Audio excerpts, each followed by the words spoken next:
Hi. Hi, everybody. My name is Jerry Kopeček. Znáte mého bratra? Já jsem Čecho-Američan. Můj bratr se jmenuje Jaromír. Znáte Jaromíra? Jagra, yeah, Jagger, yeah, ice hockey, very good. No, Jagger. Jaromír Boubal, znáte? Ne, neznáte. Škoda, on mi zavolal, že vy to tady jako perfektně znáte a jak se jmenuji Kopeček, tak já mám rád ty kopecky. A rád bych to tady líp poznal, jestli mi jako rozumíte. To okolí, všechno, co tady máte. Zná to někdo dobře? Ne. Někdo to dobře nezná? Tady? Ani trochu? Jestli to úplně dobře tady neznáte, tak já vám taky trochu pomůžu. Tamhle, když se podíváte, tak vysejí takový plachty, ty zelený, modrý už nás nezajímají, ale žlutá a červená je hodně důležitá. A tam jsou mapa, kousky mapa, tady toho okolí. Kdo první poskládá ta mapa, ty kousky dá dohromady, ten vyhraje. A já ho potom třeba vezmu zase k nám do Kalifornie. Znáte to tam? You know? Schwarzenegger, yeah. Terminátor, to je Kalifornie. Moře a hory a kopecky, no prostě super. Každý by tam chtěl. Tak prosím vás, tak asi jděte dovnitř teda, koukáte jak z jara, přitom už je leto. A já zavolám bratra a on vám to ještě zkusí vysvětlit, jo? OK? OK? Let's go! Hurry! Už jste červení a žlutí. Je to normálně soutěž. Který tým poskládá jako první mapu tady okolí Hrachova, to znamená, že tomu Jerrymu bude schopen ukázat, kde se nacházíme, kde co je, bude se moct pěkně zorientovat po okolí, tak ten vyhrává. Kolik je tam dílků mapy, vám neřeknu. Jsou v tom obale a každý z vás může vždy vzít jenom jeden kousek mapy.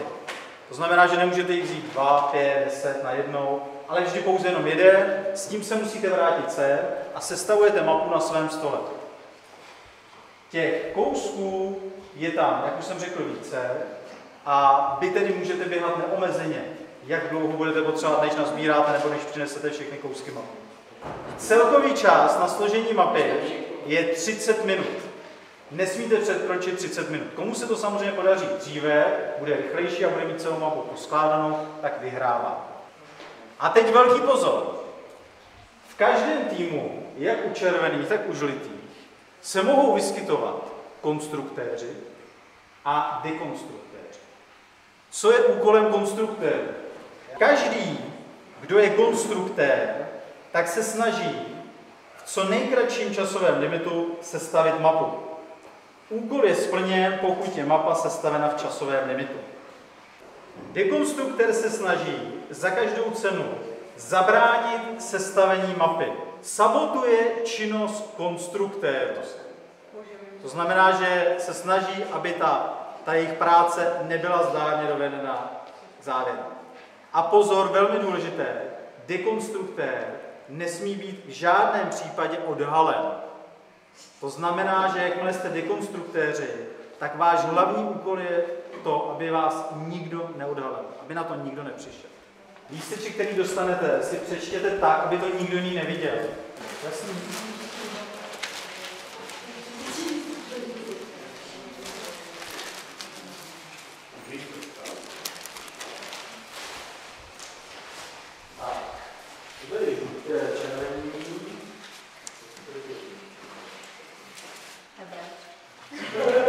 Prosím, žádným způsobem nikomu nedávejte nic najevo, je to opravdu tajemství pro všechny, víte to pouze vy sami. Je to tedy jasné? Žlutí versus červení. Je čas 13:21, máte na to 30 minut, čas běží právě teď.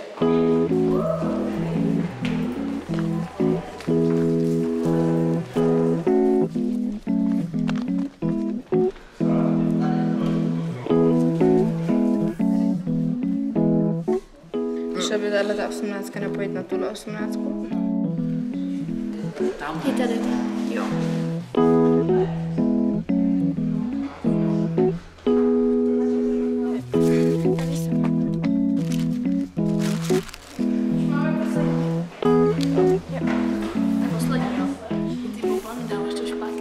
To se mi jasný.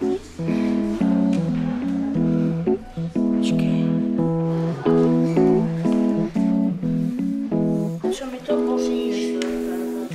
Když někdo někoho nemá rád. Čau. Teď se to tady dokončuje. Jde to, Ježíš, jde to. Tady. Je to stejný. No, nebo hora. Jo, to byl Se rozšíří. Poslední 2 minuty. Poslední 2 minuty. Skládejte, zkoušejte to. Musí někde být? Jo, mám další. 3, 2, 1. A jak by řekli Američani nebo Angličani? Game over. Konec, prosím, neskládejte. Děkuju, nikdo už se nedotýká žádné části mapy. Děkuji, konec. A spočítejte počet vašich úspěšných spojení. To, jak jsem říkal na konci, kolik dílů se vám podařilo spojit k sobě, i kdyby to byly pouze 2, tak už to je jedno spojení. Dobrý.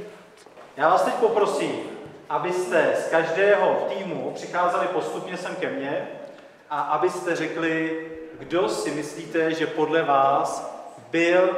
Prosím, poslouchejte, vydržte. Ať víte přesně, co máte říkat.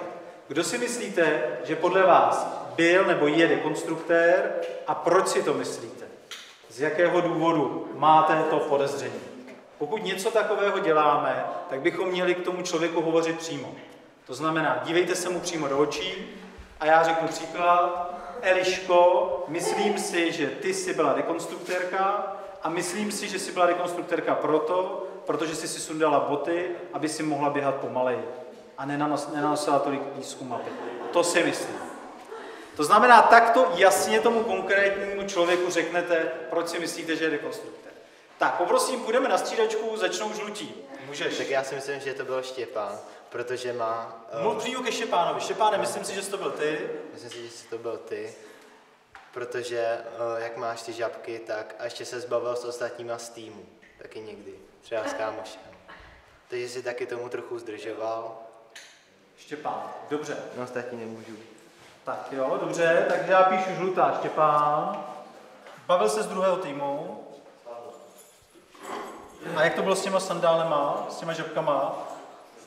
Jenom chodil. Dobře. Chodil. Tak. Kdo si myslíš, že to byl u červených? Nebo kteří dekonstruktéři byli u vás? Nevíš?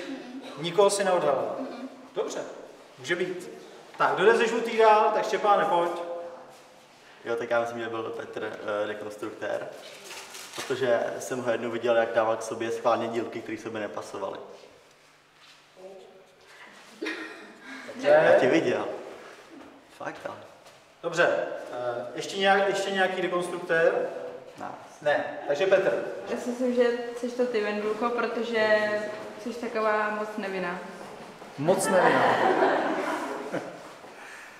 Ne, protože prostě si myslím, že je to ona. Že se snažila, aby nebyla odhalená, že taková jako nevinná. Dobře, takže Vendulka. Píšu.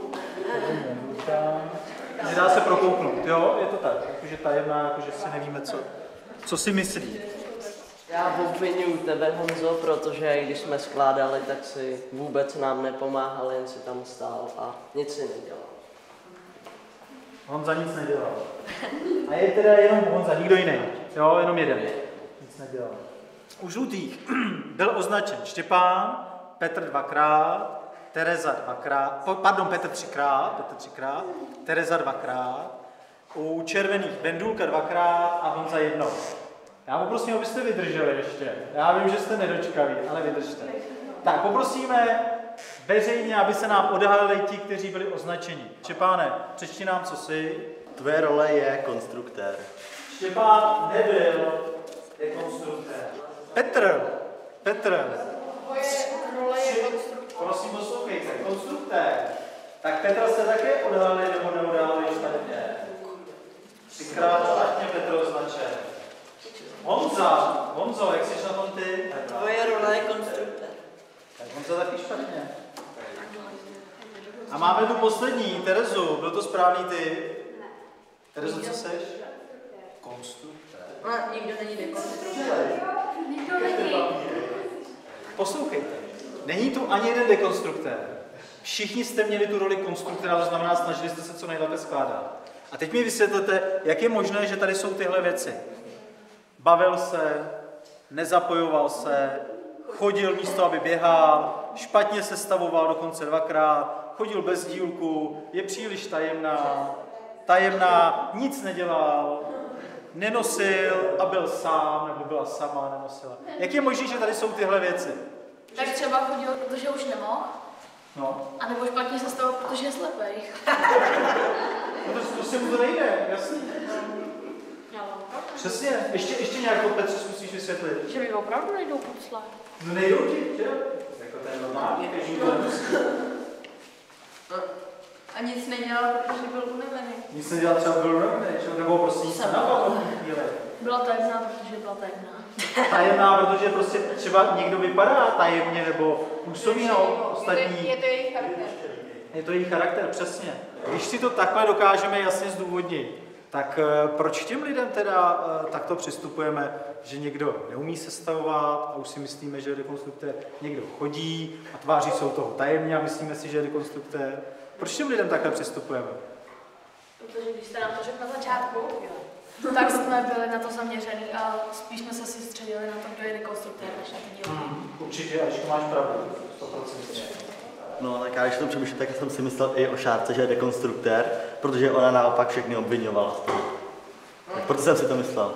Jasně, že chtěla zastřít. Ale neřekl jsem to, no, ale to je. To, že ve skutečnosti je sama, tak obvinovala ostatní. Co když něco s někým děláme a my toho člověka podezříváme úplně stejně? Čím myslíte, že to je? Protože mu nevěříme. Přesně. Proč mu nevěříme? Nevím, nás třeba zklamal. Zklamal nás předtím. Nejčastější věc. Už mu nevěříme. Jaký ještě důvody vás napadají? Že ho neznám. Že ho neznáme dobře, taky. Klasický důvod. Nikoho neznáme, tak mu moc nevěřím, protože ho neznám. Jo? Nemůžu mu důvěřovat, když ho předtím lépe nepoznám. Dobře.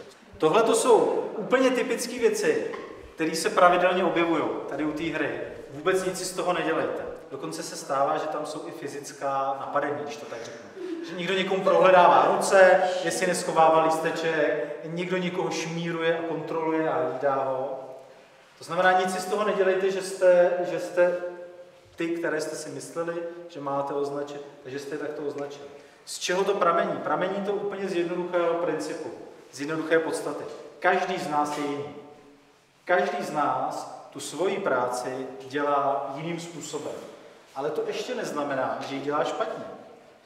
Ale my si bohužel často říkáme, proč on to dělá takhle? Takhle se to přece dělat nemá, já bych to udělal jinak.